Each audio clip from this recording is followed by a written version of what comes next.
Sveiki visi! Jūs žiūrite kanalą Bitai ir Baitai. Tai 97 pamoka, kurios metu mes kalbėsime apie metimą pagautą exceptioną. Prieš pradedant, prašau paspauskite mygtukus like ir subscribe.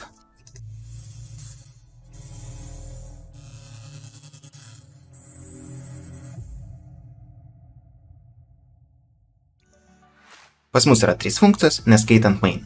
Tai trečioje funkcijoje mes metam exceptioną ir tą trečią funkciją mes kviečiam antroje funkcijoje, kur bandome pagauti tą exceptioną ir išvedam informaciją apie stack trace, kur įvyko ta klaida pas mus, kur mes viską pagavome. Ir čia, naudojant raktažodį throw, tiesiog throw be jokių exceptionų, jeigu mes catch bloke pagavome exceptioną, mes galim naudoti throw tam, kad vėl tą patį exceptioną mesti dar kartą į viršų.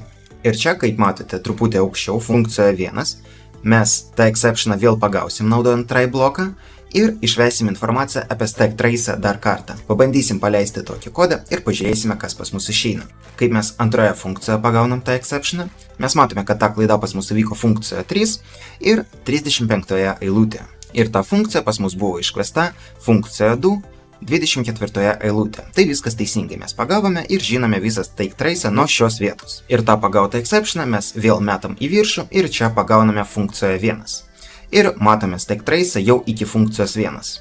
Bet jeigu mes padarysime mažą pakeitimą, jeigu aš pasakysiu vietoj throw x, pasakysime, kad mesim tą exceptioną, kurį pagavome vietoj paprasto throw, mes pamatysime visai kitą rezultatą. Mes dabar matome, kad ir ten pas mus buvo 2 funkcijos.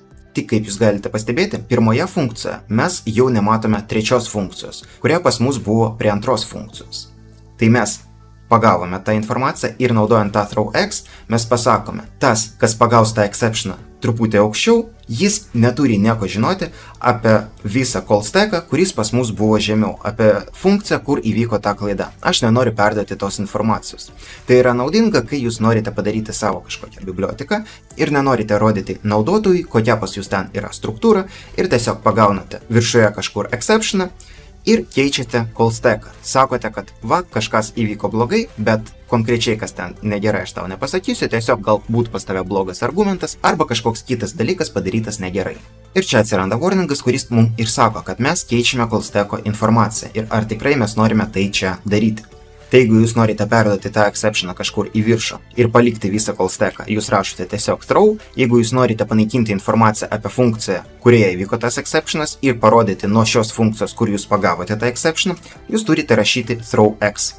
Tai dabar jūs žinote, kaip perduoti exceptioną į viršų. Jei norite užsakyti pamoką, galite tai padaryti paspaudus pirmą nuorodą video aprašyme. Ačiū, kad žiūrėjote, lauksiu jūsų kitoje pamokoje.